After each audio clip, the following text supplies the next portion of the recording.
Okay, for my college course for a unit that I'm doing, it's Platforms and Technologies, I need to show you me setting up a video games console.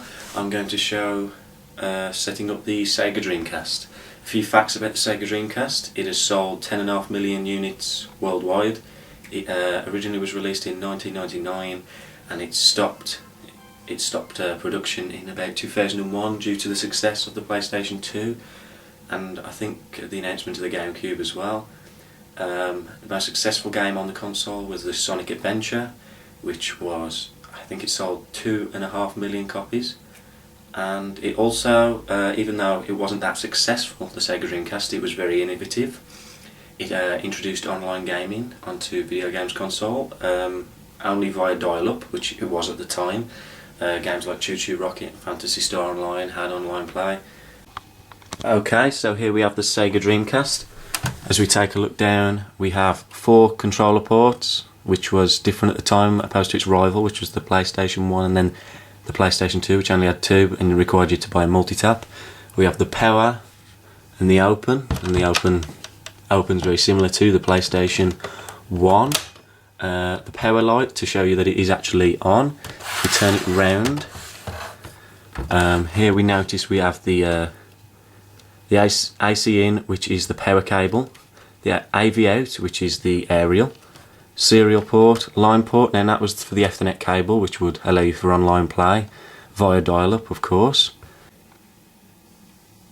Okay, and now I have the aerial for the Dreamcast, which will go obviously into the back, into the AV out, I believe it was. Yes, AV out part. So you take the cable as shows and put it in with my left hand, which I'm not left-handed. Never helps at all. Okay, there we go. We will then take the power cable, which is here as well, which is very similar to the PlayStation, and place it in.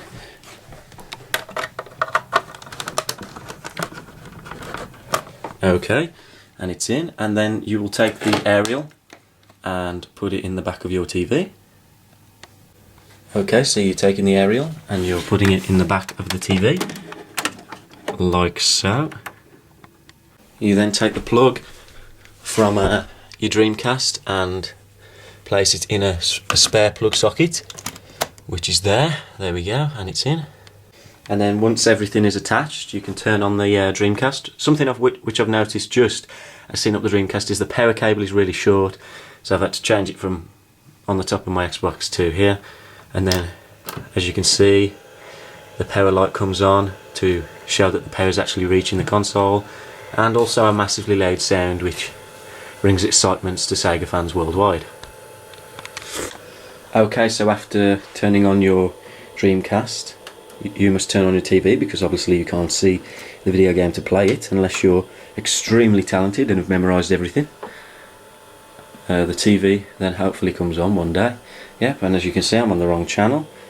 So first of all you turn to the channel, or a channel, a normal regular channel, because it's aerial, so you will need to tune it in, unless of course you have it tuned in already, which I think is the case for me. If I go back one, which it is, and now as what's typical on the Dreamcast, for some reason I don't think I have my memory card in the controller. In fact I don't even have the controller in, which is never a good start. But then you have to change the date and set the date on your console. Okay, as I just stated, I didn't have the controller in, so here is the Sega Dreamcast controller. Notice the memory card that goes into the controller. It's actually got visual aids. Well, hey, it's similar to the Wii U that's been recently announced. It also has like a visual in the controller, which it works on games such as Who Wants to Be a Millionaire, which it has the question on, or it'll have little things, hints that you can press the buttons with on here on other games like RPG games, which were quite popular on the Sega Dreamcast. So you place it in there. It's as well as that, it's also the memory card of the console, so you need one in every controller if you want to save the game. So we place it in there, and then we take the end of the controller and you place it in here, and as you can hear a beeping sound to show that it's actually input. And then we also get the smiley face from the memory card to show that he's happy now, to show that it's working. And then we sit down and we set the date which is 1998 apparently, and then we get the loading screen. Well, what currently is in, I believe, is Resident Evil Code Veronica. Now, if you did not have a game in at the moment, you would of course, well, let's turn off for now, and for example, you would press the open, and it would open, and you would grab a disc from a case. So if we go in here where my Dreamcast games are, then we would grab, not Disney's Dinosaur, but we would grab one, take it out the case, and place it sunny side up, or, well, yeah, and then push down on there to make sure that it's, and you hear the click to show that it's actually on. It's not like that. There you go, the click, and then on again, and then you would go from there. Okay, and that's the setting up of the Dreamcast. Hello, David Walters, please give me a distinction.